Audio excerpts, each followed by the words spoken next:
dia, boa tarde, boa noite, conforme seja a hora que você esteja vendo a postagem desse vídeo.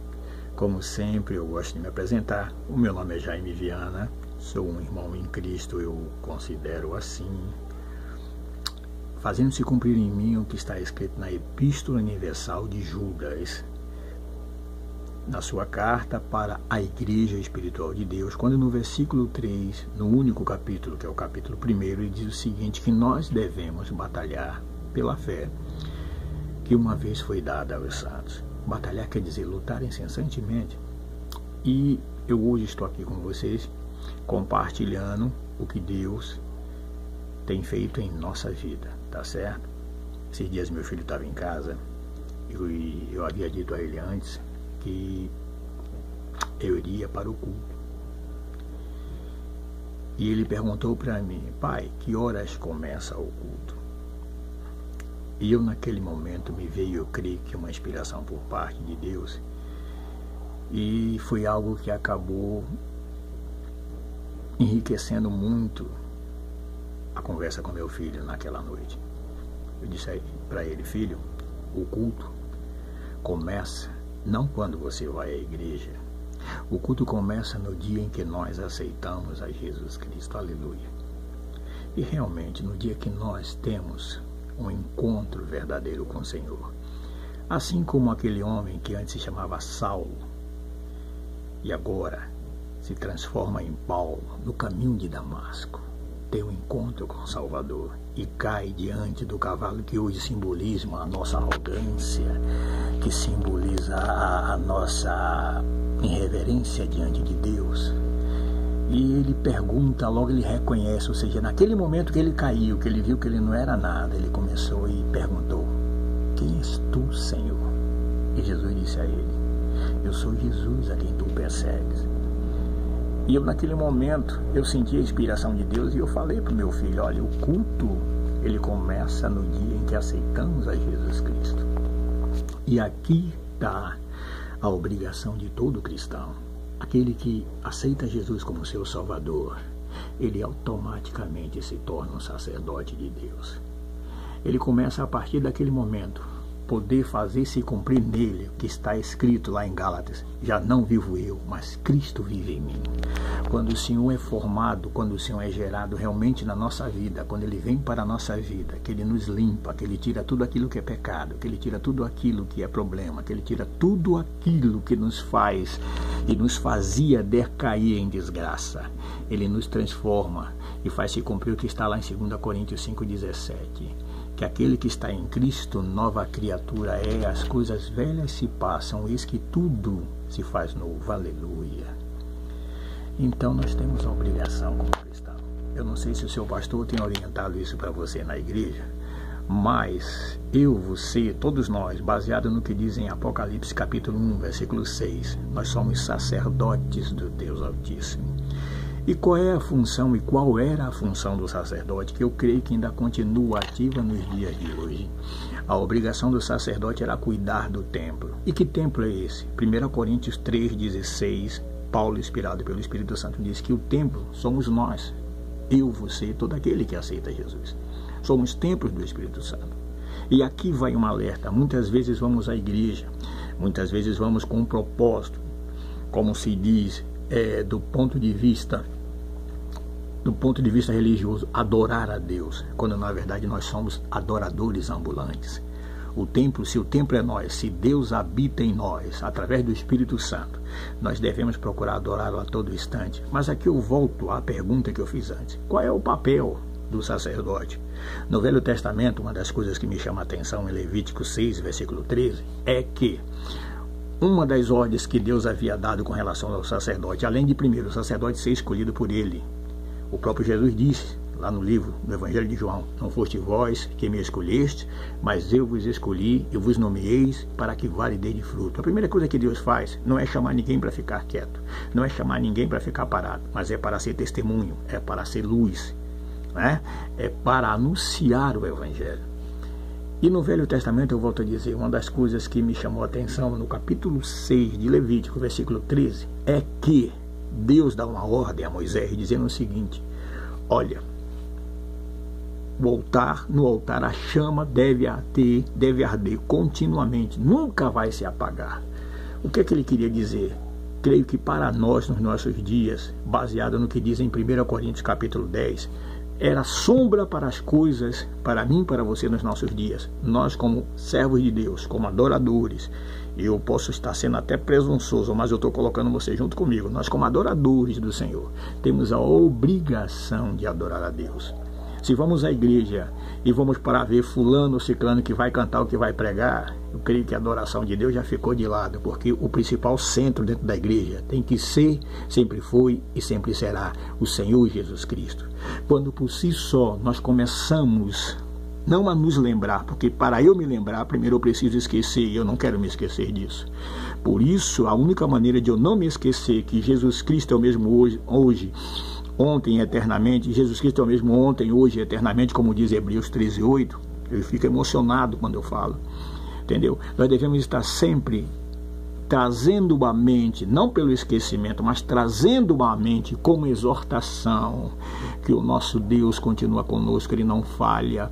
Se a sua igreja não está pregando um Deus assim, está na hora de conversar com o pastor, está na hora de se reunir, que era para todos começarem realmente a se preocuparem com a maneira com que se é pregado esse evangelho. Se estão tão somente pregando um evangelho social, um evangelho em que não há oração, um evangelho em que não há confronto com as trevas, porque é necessário anunciar. E quando você anuncia, você incomoda o reino espiritual, você incomoda as trevas, você incomoda o inferno, porque em você faz se cumprir o que está lá em Isaías 61, que você deve ser aquele que deve quebrar as prisões dos presos. Aleluia! Em Jesus Cristo nós temos a obrigação. Então está aqui, eu comecei a pensar em tudo isso e dizer para o meu filho, realmente o culto começa o dia que aceitamos a Jesus, que negamos o velho homem, que deixamos de lado, deixamos ele crucificado lá na cruz, lá no batismo, e começamos a viver e a andar em novidade de vida. Aí sim vai se cumprir em nós, mais uma vez eu volto a frisar o que está escrito lá em Apocalipse 1:6, que Deus, aquele que nos ama, disse o próprio Senhor Jesus, no versículo 5, e em seu sangue nos lavou dos nossos pecados, e no versículo 6 ele já diz por que ele nos lavou, para fazer de nós reis e sacerdotes. Esses dias eu vi um pastor pregando, ele dizia, aqui está cheio de príncipe e princesa. E aí eu falei para o filho dele que estava do meu lado, aí quando o seu pai descer do púlpito, diga a ele que nós já fomos promovidos há muito tempo. E o filho dele me olhou com a cara feia. Eu falei, se você estiver duvidando, vá olhar na Bíblia. Deus nos fez reis e sacerdotes, não príncipes e princesas.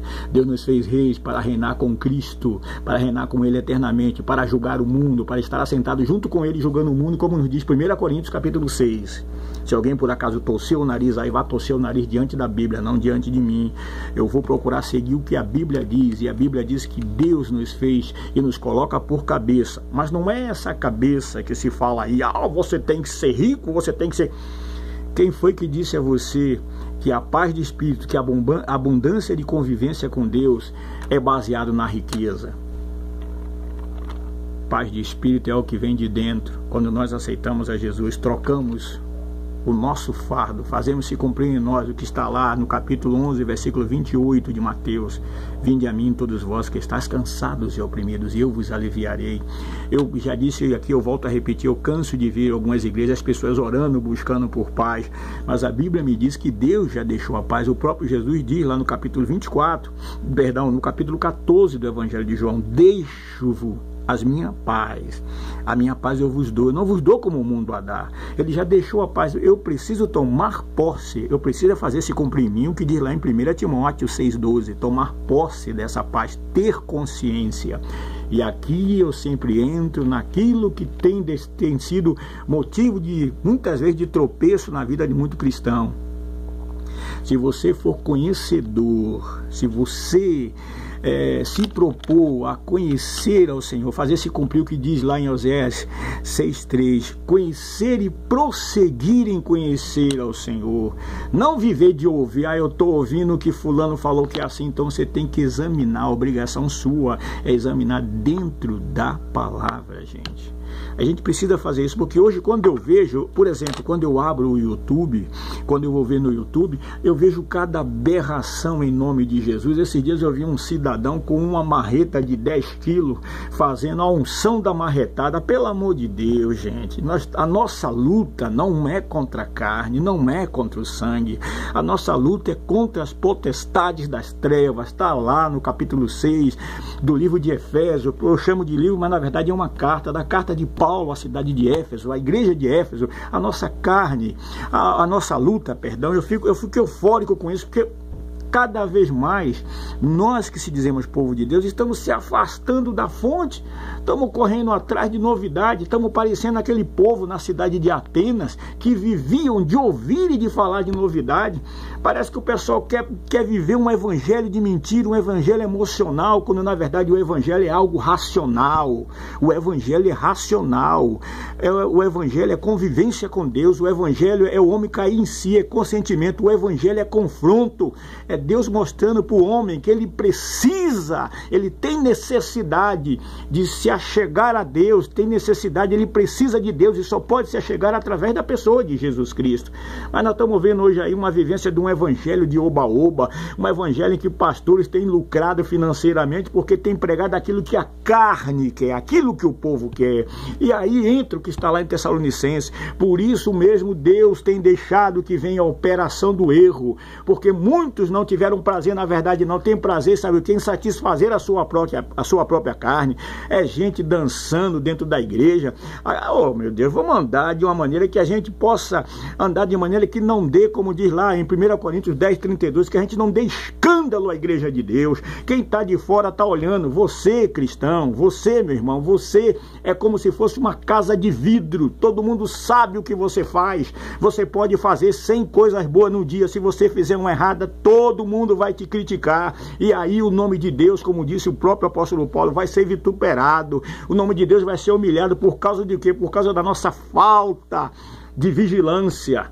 Nós andamos aqui em campo minado, gente. O mundo não quer saber de nós, mas não pode viver sem a gente. Ai deste mundo, se não fosse a oração minha e sua por aqueles que ainda estão em trevas.